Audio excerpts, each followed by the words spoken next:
Can peace be achieved in Eastern Democratic Republic of Congo? There are few moments of hope in the conflict in DRC right now. But here's one. The presidents of Rwanda and DR Congo now say they support a ceasefire. The two leaders met for surprise talks in Qatar just hours after negotiations in Angola failed. Rwanda's Paul Kagame and DRC President Felix Tshisekedi met with Qatar's Emir, Sheikh Tamim bin Hamad Thani. In a statement, the two heads of state, quote, reaffirmed the commitment of all parties to an immediate and unconditional ceasefire. Now, the Rwanda-backed M23 rebel group had earlier pulled out of peace talks with the DRC that were scheduled in Angola on Tuesday. The group blamed EU sanctions on some of its members. So, what's at stake in Eastern DRC? The M23 escalated its offensive in January, seizing control of the strategic cities of Goma and Bukavu in the mineral-rich areas near the border with Rwanda. Analysts say M23 is no longer just a military actor, but presenting itself as a political force. The conflict has killed thousands of civilians and displaced many more, leading to a humanitarian crisis. The recent fighting raised fears of a repeat of the Second Congo War from 1998 to 2003, which involved numerous African countries and caused millions of deaths from violence, disease, and starvation. Now, just last week, a Southern African regional force said it was ending its troop deployment in DRC. At least 17 soldiers from the mission have been killed in the east of the country since January. SADC, the 16-nation bloc, held a virtual summit to discuss the ongoing conflict in an area that has seen 3 decades of unrest. The troops were deployed there 2 years ago to support the Congolese army against the M23. And the government of the DRC has also been looking to the U.S. for a potential deal that would see the U.S. invest in critical minerals while helping to reinforce stability. DRC President Felix Tshisekedi met U.S. lawmaker Ronnie Jackson to discuss fighting in the east of the country and opportunities for U.S. investment.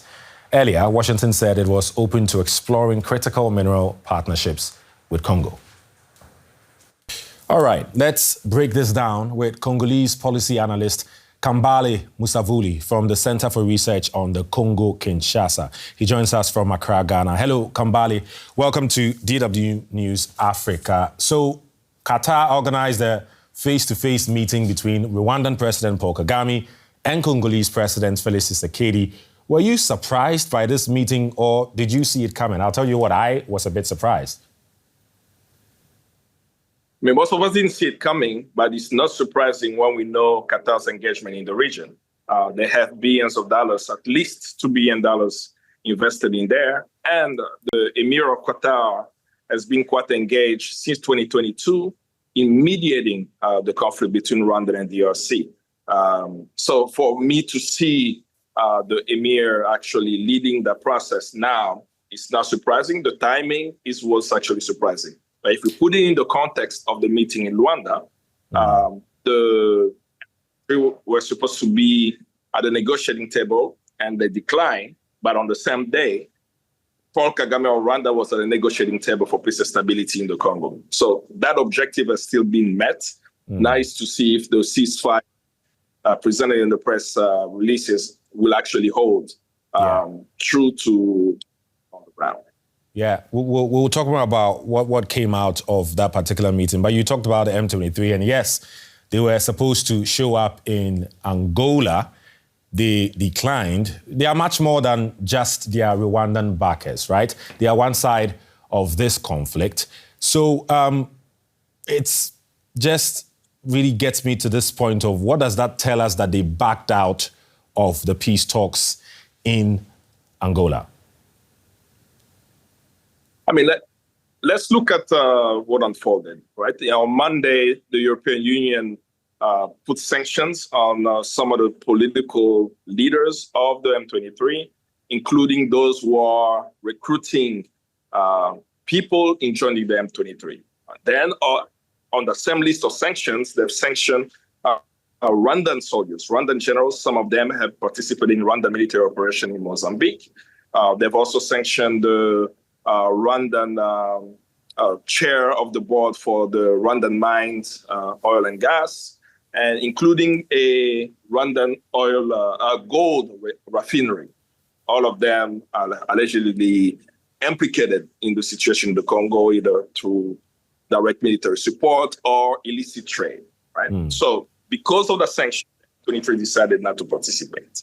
But for all intents and purposes, I think we have passed the stage of allegations. The UN group of experts reports documenting Rwandan military support of the M23, their military presence, at least 4,000 Rwandan soldiers on Congolese soil, is evident already. This is why at the UN Security Council, 15 countries, including 3 African countries, voted unanimously asking Rwandan troops to leave the Congo. So them saying that they're not going to participate because of European sanctions is quite unfortunate. But as I pointed out earlier, I still believe the meeting that took place in Doha with the Emir between Kagame and Tshisekedi solves that question about negotiations. Right. As I said, let's see what will happen in a few days. Right. I mean, you hit on it a bit earlier, but tell us more about Qatar's interest in easing tensions between Rwanda and the DRC. What's in it for them?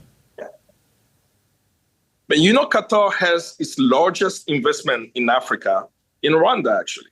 Right? They've invested at least $2 billion in the building of the new airports south of Kigali, called the Bugesera Airport. That's being built with Qatar Airways subsidiary in there. Not only that, the national airline of Rwanda, that's called Rwanda, 49% stake of Rwanda is actually Qatar Airways. And this airport that I mentioned with $2 billion, Qatar Airways has 60% stake. Outside of just the investments that they have in Rwanda, they also have investment in DRC. They won bids to renovate 3 airports in DRC, the Djili Airport and the Ndolo Airport in Kinshasa, and the Luano Airport in Lubumbashi. They are eyeing also the building of the deep sea ports in the Congo at Banana. Currently, this contract of building the deep sea port is given to the United Arab Emirates, but they have actually expressed interest. So we know that they have billions of dollars invested in Congo and Rwanda, but the sanctions, right, on Rwanda is affecting Qatar's sovereign funds, Qatar's investment in the region. It's also the conflict in the Congo is also affecting the investment in DRC. Right. So it's in their best interest for peace and stability to be there, to be able to have a return on the investment. But one thing in all the discussion we are having that is important to keep is the question of justice. Regardless of the diplomacy actions taking place, just since January, over 9,000 people have been killed. All right, we're not talking about justice. What will happen to the families of those who've been affected by this conflict while these negotiations are taking place? Right, that's obviously a fair enough and strong point. But talking about interest, you mentioned Qatar's interest. It's not just Qatar, though, right? I mean, reports suggest that the DRC is engaged in exploratory talks with the United States to secure a deal that would grant U.S. companies access to the country's critical minerals in exchange for military support. What do you make of such a deal and how it could impact the fighting? And I think that's also connected to Qatar, even though we speak about the United States. But the way I frame it in terms of the Congolese government's engagement in trying to sell Congo's minerals at wholesale to whoever the highest bidder is a sign of desperation of the Tshisekedi regime. Let's not forget the Tshisekedi regime is a contentious regime which did not actually win the 2018 election in the stand of all international observers who were there. This is also one of the contention of the M23, right? And where they are saying that he did not win the presidential election when the Congolese people have they've done this all this time, right? So because of the desperation, lack of strong military, lack of credibility with the Congolese people, the need for the Congolese government to change the constitution to be able to extend power, they're finding themselves diplomatically isolated. So they're going around trying to seek the support, and they think by presenting Congo's minerals to the US, that will actually make an impact. But in a normal country, this is not how it takes place, right? In a normal country, if our minerals need to be provided to the international market, there should be consultation with the Congolese people, right? There should be a discussion in the Congolese parliament, in the Congolese Senate, where the people of the Congo are voicing this is actually what we are going to do. So far, on the ground, we are able to see that we have civil society organizations who are literally saying that this is not what we want, while the government has a position. Right, right. It's not only the US, is it? Several foreign countries have struck business deals in the DRC. You can talk about countries like China, France, the UK, Russia, you name it. Surely an ongoing conflict does not serve their interest, or does it? An ongoing conflict doesn't serve the interests of the foreign powers, but we have to actually think about it much more different, right? For the past 30 years, there have been over 6 million people who have died in the DRC. Right? So it doesn't even serve the interests of the Congolese people if you look at it from a human perspective. Of course, I'm understanding that in the age of the fourth industrial revolution, where we need these critical minerals, the cobalt, the coltan, to power our drones, to power our AI models, Congo becomes essential to that. So that's why we are trying to shift the discussion outside of the interests of China, the interests of the United States. What is the interest of the Congolese people, right? The interest of the Congolese people is that since 1996, we've lost millions of people. Now in 2025, it's time for peace. Another element to also keep in mind, while we're even looking at the interests of the US and China in control of critical minerals, is the interest of the European Union. Right now, the European Union has signed a memorandum of understanding with Rwanda sometime last year, where they will be purchasing critical minerals in Rwanda in the tunes of $900 million annually. And they've actually disbursed some of the funds for that.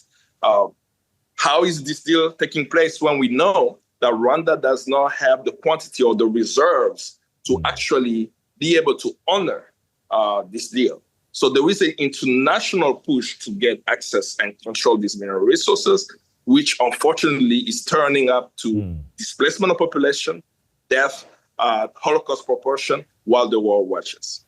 Are you directly or indirectly saying that the EU and the US, other Western countries are complicit in the ongoing brutality in the DRC?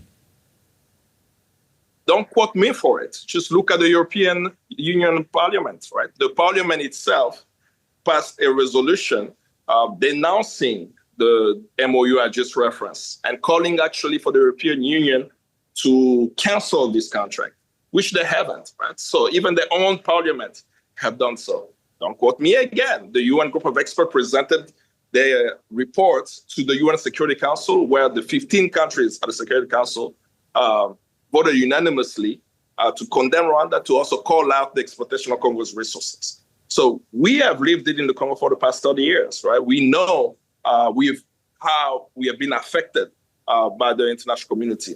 What hasn't taken place, and the reason why I believe it's taken so long, not just me, but many different analysts and practitioners in DRC, is because we have not addressed the question of justice.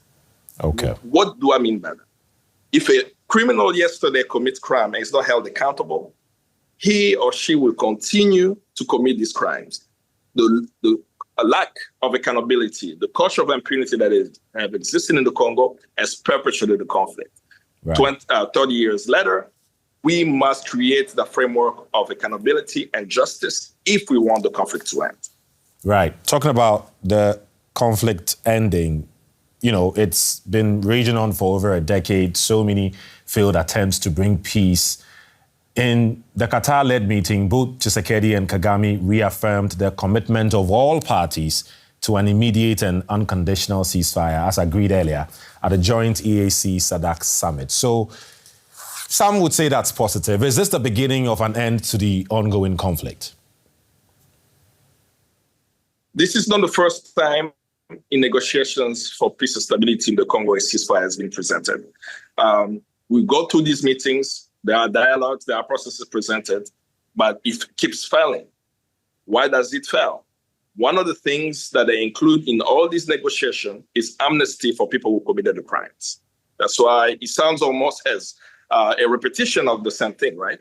That if you do not hold perpetrator of violence accountable, you keep providing them amnesty. And I use a very simple example. I'm not going to the 6 million deaths, right? I'm saying that from January 2025 to present, at least 9,000 Congolese people have died. The question of justice is not going to be included. Now, if we go to the ceasefire, we go to the dialogue, there will be a new government presented in the Congo, right? Let's say government of national unity.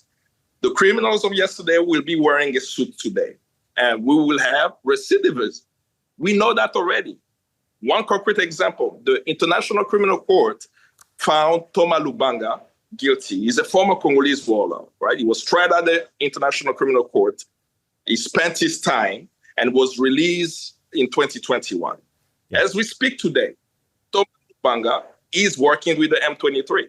So there is still no justice. The criminals of yesterday who spent time in jail, who are out, are still committing the crime because they know all they have to do is pick up guns, hold government hostage, and make demands while Congolese people are still suffering.